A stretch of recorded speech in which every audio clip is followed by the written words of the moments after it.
So we watched the first Harry Potter movie, The Sorcerer's Stone. What did you think of it? I actually really liked it. I thought it was a great film for the first one. It really brought the storyline and all the aspects of Hogwarts. I really liked the friendship that was developed between the characters of Harry, Ron, and Hermione. I just thought it was a great first film just because, like I said, it takes the whole aspect into developing all the characters and just gives a great aspect of the magic world. Yeah, I definitely think that is a great first film. The magic is incredible. It really puts you into it. And I would say like the very in essence of the film is when he walks into the Great Hall and you see the candles in the ceiling and they're just kind of floating there, and you really get the sense of like, yeah, this is where Harry is meant to be. There's a lot of symbolism in the snake, which we'll talk more about later.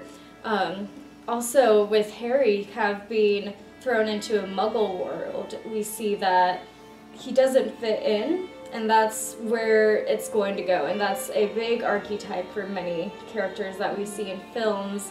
And we really see that within, like, when he goes to the Leaky Cauldron for the first time and everyone knows who he is. And we'll also talk more about that later and what sort of media literacy tools are used for that.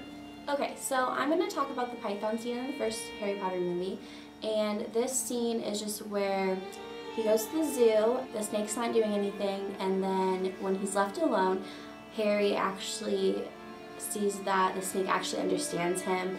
And then the glass disappears and then the snake escapes. I kind of connected the civilized versus primitive aspect to this as well because I kind of view the civilized aspect as modern day world, which is like the muggle world, while the primitive would be the magic world.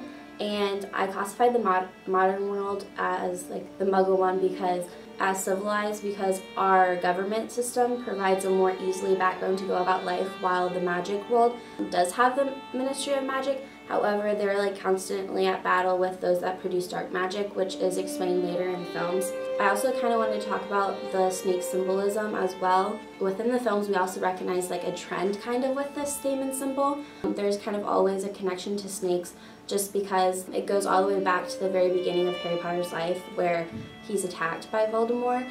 In the first movie, we looked at 3 different scenes that really cause Harry to realize his identity, one of them being the Leaky Cauldron. This scene, it was really relevant that everyone knew who he was. They knew him as like the boy who lived and stuff, and this was really different compared to the Muggle world just because he didn't have an identity at all. Like, he was kind of like the outcast in the Muggle world, and then it totally like turns a different page, and then everyone knows him, everyone wants to talk to him, they all want to take his picture. It's just overwhelming in my opinion for Harry. Another scene is Harry getting his wand for the first time. We kind of see for the first time Ollivander knowing his parents, and that's something huge because he didn't know his parents at all. In the scene where Harry gets his wand, he learns that the phoenix feather for his wand is also a phoenix feather that then went into Voldemort's wand, so there again we see that connection between Harry and Voldemort. And there's another scene later in the movie when Hermione finds trophies of Harry's dad and him being a great Quidditch seeker. And this scene is important because with Quidditch, Harry sees for the first time that he is good at something.